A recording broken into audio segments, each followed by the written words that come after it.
Welcome, everybody. Namaste. Why the hell should you meditate? That's the question today. I'm your host, Ellen Nicholas Rathbone, life coach and sensuality consultant, and actually someone who's been meditating since 2007 every single day. I have to say, it wasn't easy at first. I learned when I was 19, but I disregarded it for many years. Even though I knew there was something there, I just chose to ignore it. And then in 2007, I decided my mind was running rampant and I needed to slow that shit down. And I said to myself, gee, how am I going to do that? And I realized that the only way to do it was by training my mind, training it to understand that I am not my thoughts, and I cannot let those thoughts run away with me, with fears and apprehensions and regrets and whatever else is coming up. So the only way to do that is by realizing, number one, that your mind is divided into two halves. There's your left brain, which is your analytical brain, the part of your brain that learns how to drive a car, how to balance a checkbook, how to how to read a recipe and follow the recipe. That's the left brain. It's also the part of your brain that tells you what you think you want to be when you get older, based on the expectations of the people in your life. Now, the right brain is your source to your divine nature. And it is a very quiet voice that will speak to you every day, quite often, if your left brain doesn't, talk it out or yell over it. So it's really very important that you understand that all those thoughts that are being generated every day, all the time, are being generated by your left brain, because you have taught your left brain that it is the source of the answers, source for all the answers, that your left brain is going to figure it out. It's going to figure out how to make that money. It's going to figure out how to do everything. And that's the problem. That's the problem right there, because it is so stressed, worrying about how it's going to make a successful life, that it often misses opportunities and serendipitous events and all kinds of hints and signs, because it's so focused on achieving its goals. So meditation is the way that you can learn how to slow that left brain up. And it really is very, very, very important for finding peace within yourself. Because if you think you're your left brain, if you think your thoughts, then you should be able to turn them off anytime you want to. But you can't. And you can't because your left brain is not who you are.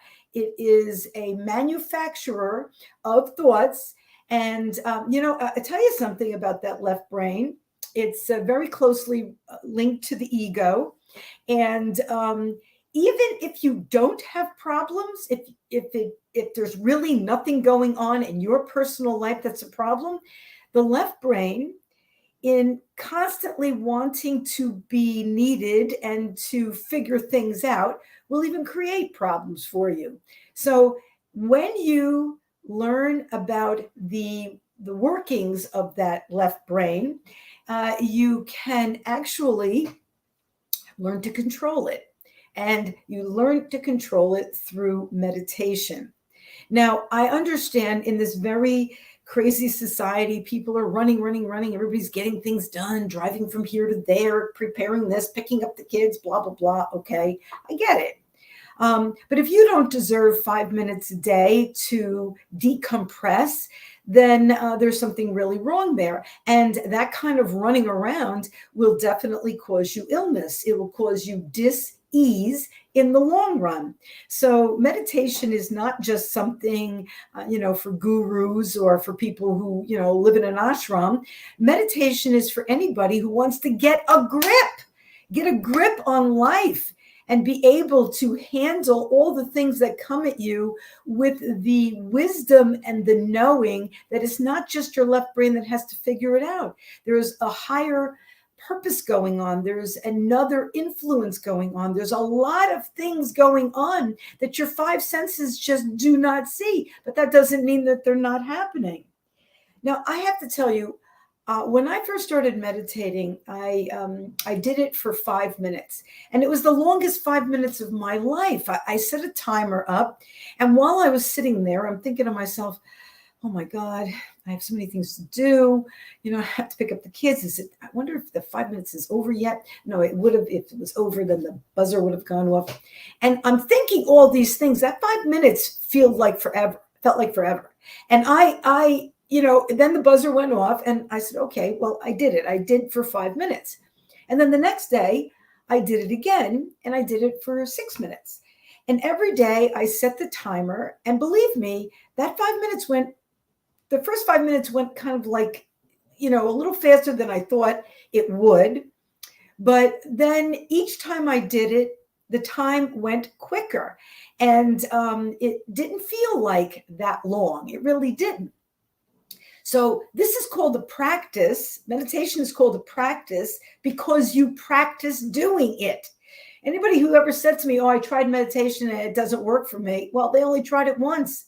It's not going to work once. It's a practice that you get in touch with every single day to learn how to slow up your mind. You're not going to do that in one day, not unless you're a very advanced soul. And most people I have met are not very advanced souls. So be gentle, be nice, and give yourself that time, because Lord knows you definitely need it, especially if you live in this country, this crazy ass country. Turn the television off, turn the radio off, turn your cell phone off, turn the computer off, and give yourself 5 minutes of peace and quiet. I know the thought is like mind-boggling for so many people to actually think that they could actually sit still for 5 minutes and do nothing.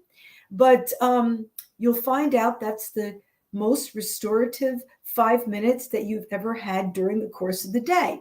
Now, like I said, when I started, it was 5 minutes, and then I increased to 6 and to 7 and to 8. And then easily 20 minutes every morning, first thing in the morning. When you first wake up out of your sleep, you are not really thinking about a whole lot of things. Your mind is still in that middle stage between sleeping and waking. So after you have some water and, stretch for a minute, that's the best time to meditate. And just sit there for 5 minutes. Just listen to your breath.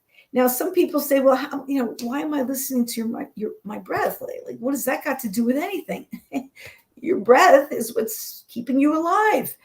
I mean, if you think it's just air pumping in and out of you, if your breath wasn't happening of its own volition, and say you were just there as a lump of body and they were pumping your air in and out of your body, your consciousness wouldn't be there, just the body getting air pumped in and out. So the breath is actually the divine source breathing you.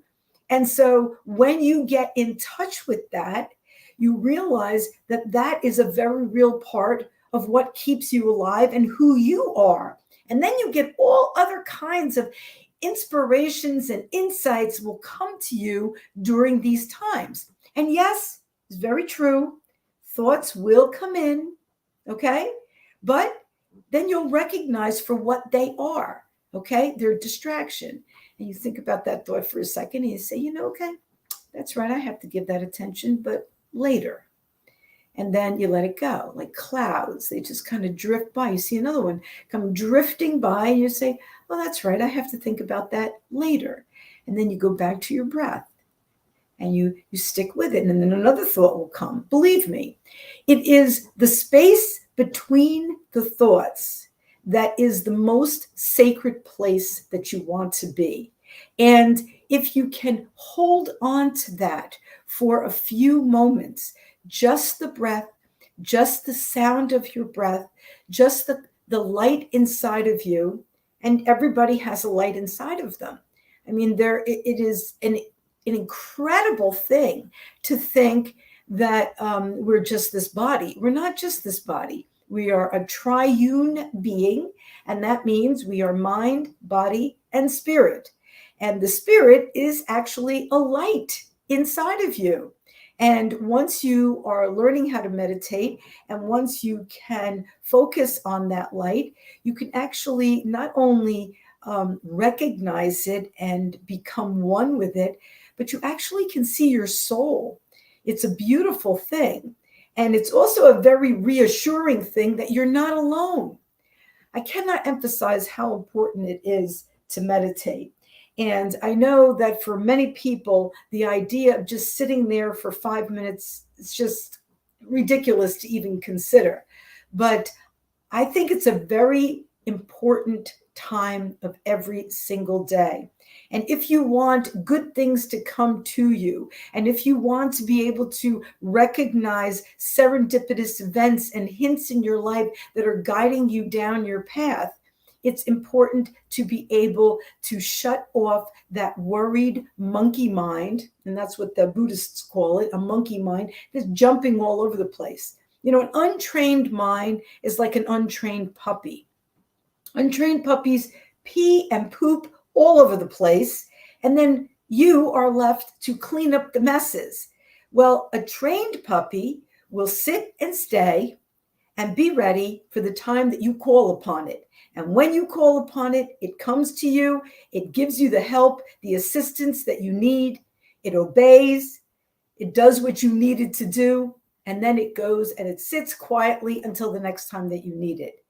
When you can learn to slow your mind up and recognize that you are not your thoughts, not only will your life be more peaceful, not only will you be more in tune with yourself and with who you are, but you'll sleep better and you'll feel better and you'll age slower. And life will become a lot more beautiful and inspiring because you have closed the chatter that is not real. It's just chatter, and it's created by something that wanted to be very, very important in your life, which is that the worry and the fears and all the stuff, the analytical mind that needs to be in control. It doesn't need to be in control. If you ask the Buddhists, they will tell you that the divine source in you, the right brain, is the master, because it is using this body as the ship to get through this life. And the left brain is the assistant. It is the servant to that higher being that wants to get through this life. We're not all given the same opportunities. We're all given different lives. And, you know, lots of people want to know, well, gee, why do some people are born into really bad, seriously bad conditions? The soul doesn't really care about that. It doesn't care because it knows it's endless and forever. And so it's in this body for a nanosecond in time, and then it's on to something else. But to us, looking at a situation, we feel for that person. We feel badly for that person if their situation is less than ideal. But the soul doesn't really concern itself with those things. So it's really, really important to understand who you are, who you really are. And when you meditate, and when you plug into the divine source of energy that you cannot see, but if you listen carefully, you can hear. And then eventually you will be able to see the divine in everything else. When people say namaste, what they're saying is the soul in me and the light in me recognizes and honors the light in you, because there is a light in you. And you need to get in touch with that, because if you can get in touch with that, it will bring you peace. It will bring you balance. It will bring you opportunity. It will bring you inspiration. It will guide you through your life to your highest self. And that's what the whole point of life is, to enjoy life, to fulfill our dharma, our purpose, and to understand what our purpose is.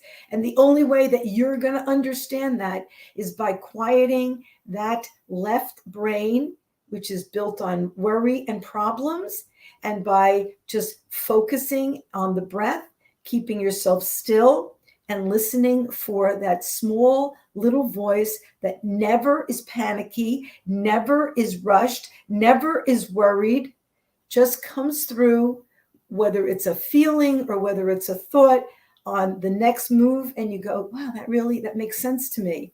And it will make sense to you because your journey is unique to you. So if breathing is not enough, and if you cannot focus just on your breath, believe me, there are numerous meditation tapes out there. There's chakra meditations, there's just breathing meditations, there's sound meditations, there's all kinds of meditations out there. Some of them are as short as 15 minutes, and some of them can last an hour. But find the one that to start with. Just find something. Go on Amazon. There's so many different places that you can go for these tapes, and or go to Gaia TV. They have a lot of meditations on Gaia TV, and do this every day. You eat every day. Hopefully, you shower every day. You sleep every day. Meditation should be part of every single day. It will bring you many joys. It will bring you balance in your life. It will help your body to find balance and homeostasis, not only in your eating, in your sleeping, in your digesting, in your eliminating, but in your being, because it is a very necessary and real part of who you are. And when you can focus on it, and when you can give it its due on a daily basis, it is an honoring of that true self. Okay. And a link to the energy that is all around us, in us, through us, everywhere. It gives you more than anything out here could ever give you. Anyway, I hope that you have heard these words. I hope that you will take this to heart. I hope that you will join me next week when I interview a young lady. We're going to talk about detoxification. I'll be talking to Almitra Lundy, who does that often enough.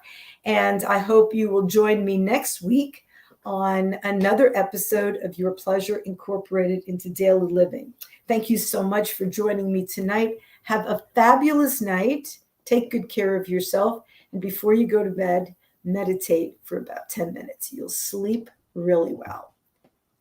Namaste.